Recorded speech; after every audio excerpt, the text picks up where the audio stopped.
Hello, hi there, I'm Lisa. Welcome back to my channel. Welcome back to another Motivational Monday.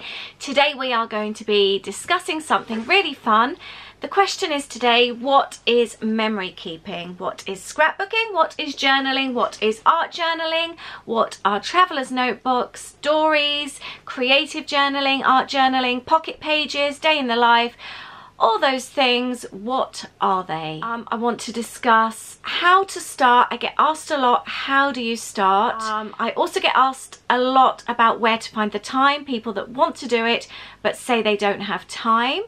And I'm also going to briefly touch on printing off your own photos, as that's something else that I get asked about loads. So I thought I would go back to the start and discuss how I got started in scrapbooking. There are so many names for all these different things, but I feel they kind of all fit under the same title. Some slightly different to others, but that's what we'll talk about today. But I started off with scrapbooking probably about 16 years ago. Back then it was the traditional 12 by 12 scrapbooking. Things have really moved on from there, which is absolutely wonderful. I was a card maker previously. I'd always kind of documented trips and things like that. Even as a child I would stick photos into notebooks and document under them. And I'd always have photo albums with captions underneath, or I'd stick things to them. So I've always done some form of memory keeping with greater detail than just adding photos to an album. So when I was a card maker, it was a friend of mine that introduced me to scrapbooking. She had a close friend that was from France and she was a scrapbooker, and I was instantly hooked. I loved card making, but obviously you're always using all these lovely embellishments and things, but you're then giving them away. So for me, this was the perfect hobby. That was 16 years ago, and I'm still hooked all this time later. I'll show you the 12 by 12. Things have improved since these albums. These are D-rings. It's a ring album, which is wonderful because you can open the rings and you can move your pages around. When I first started, it was post-bound, so your pages stayed in the same order. You could remove them, but it was really fiddly and difficult. And this way as well, you can add more pages to them. This is, like I said, a traditional 12 by 12. This one is from a Florida trip. They're in plastic wallets, which is great because it keeps it all together. It keeps the pages clean. If anything falls off, they're obviously nicely kept in these wallets. And then you decorate the page accordingly. You add your photos and you add your stories. I would say that if I'm really honest with myself, this is still my favourite way of memory keeping. It's just so flexible. I love the fact that you can add loads of photos, or you can just go with one. Because of the size, there is plenty of space for storytelling and keeping those memories. You've also can add memorabilia and things like that. You can play with art. You've got room for painting. You've got room for stencils. You've got room for loads of embellishments, ribbons, you name it. You've got the space for it here. The only drawback, as far as I'm concerned, is the size. These albums are big, really big, but they're so nice. They're such lovely keepsakes.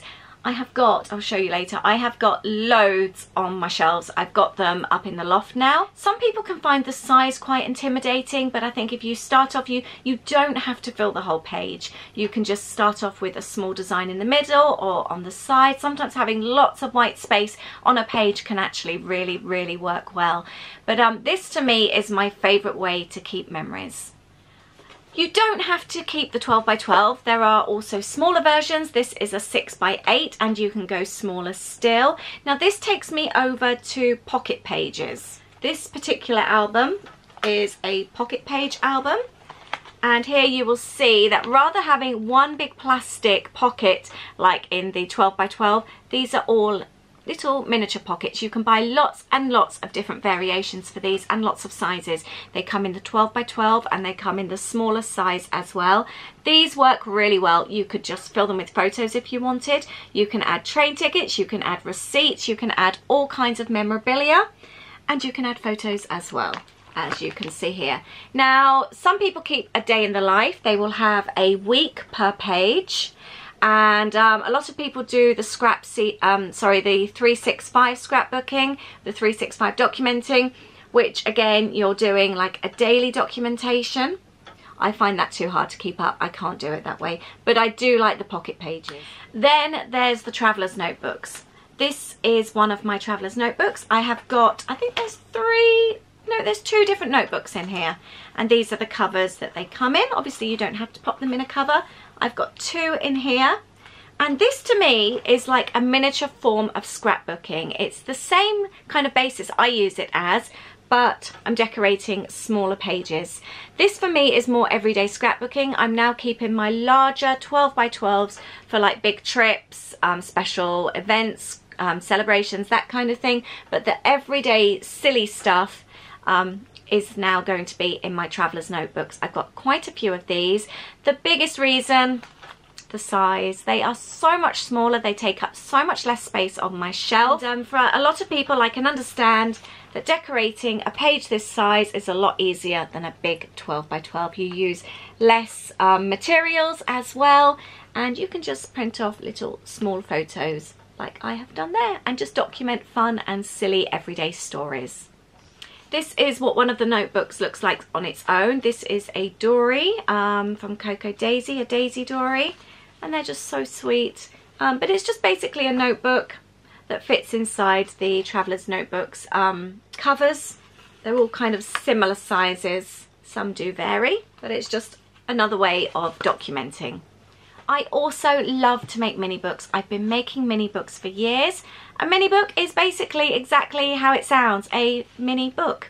And I make these myself using scrapbooking papers. I have got absolutely loads. They are perfect if you've gone on an outing, if you've gone on a day trip, if you've gone on a holiday, and you make them and you add all your own photos, and you can add memorabilia as well. They are such a perfect way of documenting a trip and looking back over it, keeping all those special memories. Now, when it comes to creative journaling, I do class this kind of thing as creative journaling. You're journaling in a creative way, and you don't have to use photos. Here, for example, I didn't actually have a photo. It was the CAMS Planner-Con. I didn't have a photo to add, and so I've actually used my ticket. And I lie, I did have tickets. I've popped photos. I've just realised I've popped them on little tags and popped them in an envelope on the side. But it's being creative, it's journaling, and it's just a really fun thing to do. Here, for example, I've just journaled about my craft space, how much I love my craft room, how important it is to me. So it doesn't have to be about a particular event. You could talk about feelings, you could talk about emotions, if something's upsetting you, if something good's happened. It can be anything. It's a really good form of therapy as well. I know a lot of people, it can really help. But even if you feel like you don't need therapy, I find sometimes that escapism, just stopping and doing something that's me, creating, it's just so relaxing. It is your time. It is definitely me time. And I think that's a healthy thing to do as well. And you've then got something really nice to show for it as well. I've then got my art journal. This is an art journal I made myself. I have been meaning to do a video for so long to show how I make these books. They're really fun to make, but it's basically just an old book that I've painted inside. I find it a really good way to practice, experiment, play with paints, all different types of art mediums, stencils. You can just throw anything in here. And it's another way of just journaling. Just putting down ideas, thoughts, anything, a bit of a brain dump, it can go in here. Nobody needs to look at it, it's yours. And it's just a fun way of escaping and playing, creating, and nobody else gets to see it, it's just yours. The question I get asked a lot is how do I find the time? And people say they would love to do it, but they don't have the time. It's as time consuming as you want it to be. I've recently realised that I'm not documenting the everyday stuff that I used to. I tend to be just more focusing on the trips and the special things. I don't seem to have the time like I used to, and I really miss that. We've had some really big changes going on in our family recently, and I'm not documenting them. So I've recently, very recently actually, bought myself a planner. I will link up the video below so you can go and check this out, but it's a memory keeping planner. And the idea is I am jotting down just a couple of things each day, just the basic everyday stuff. And even I can do that. What we're watching on Netflix. Cooked a really good cake recipe the other day that even my son liked, and he doesn't usually like apple in cake, and he ate it, so that went in. Just everyday boring stuff is all going in here. A little bit like keeping a diary, but I've added some stickers and I've made it a little bit pretty. I've got some photos going on in here as well. That now is my everyday memory keeping planner. But you don't have to do pages that take you hours and hours. Here, for example, a strip of paper, a photo and a spot of journaling, and that's all I've done. It doesn't have to be something that takes hours. It's just a way of recording your memories so you can take as long or as little time as you want. I do think one of the biggest problems people have when it comes to this kind of thing is worrying about it not being perfect, worrying about making a mistake, and they procrastinate. Everything takes so long. At the end of the day, there are no rights and wrongs, there are no mistakes. It's your work and it is just a bit of paper. To be really honest, if you don't like it, you can start again. It's not the end of the world. You don't have to show it to anyone. It's not a competition. And just remember that the main purpose of doing this is because you want to keep memories. You want to make things that your children will look back on, your grandchildren, other family members, friends, or even for you to look back on. You don't have to go out there and show anyone else if you don't want to. You just remember the main reason that you're doing this. As an example, I've got this page here. It's not amazing, it's not great. I look at it and the stamping's really rubbish. The paint didn't work out as I want to. I've kind of drawn lines and they've gotten wonky. This is crooked. Even the photo didn't print off that well, to be really honest with you. But I documented the first time our daughter voted. She was so excited, and that's the important thing. My kids aren't going to look back on that one day and say, oh mum, that stamping's really awful. They will just see that Holly, this great big achievement of Holly reaching 18 and being able to vote. It was really important to her. She was really excited about it, and that's the main thing. And that's what you need to remember when you're doing this kind of thing, the reason you're doing it, and don't get too caught up in worried about perfecting your stamping, getting your stencils moving maybe when you're doing it, or getting the colours exactly perfect. At the end of the day, it's great and it's good that you care, but don't let that take over the reason you're doing this.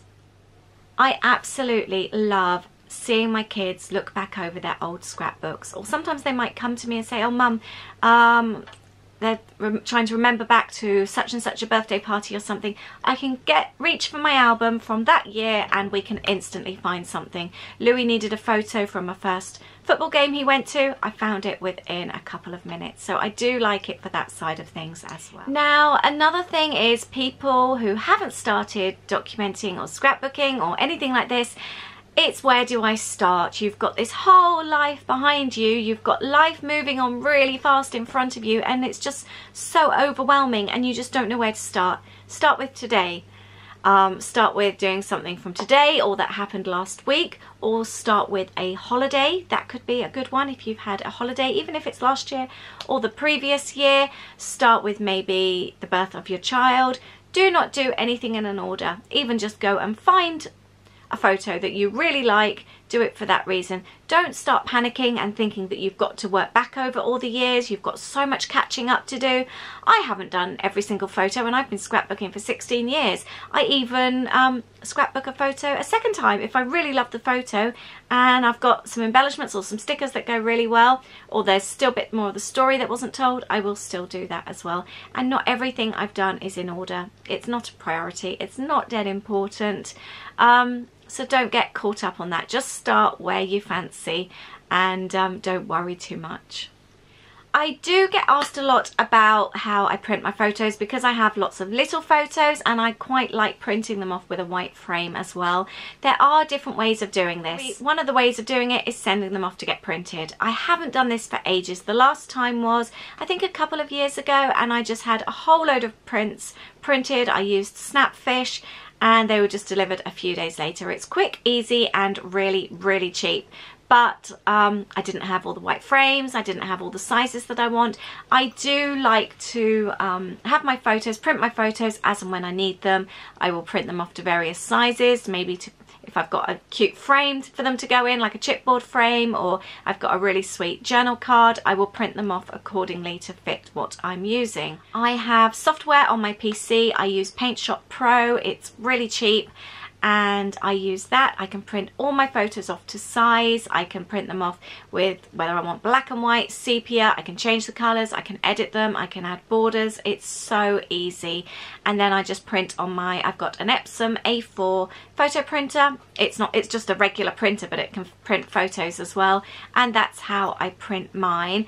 I recently bought myself a sprocket. I will link up the video below. It prints off really cute little photos. So as an example, these are photos I've printed myself on my regular A4 Epsom printer.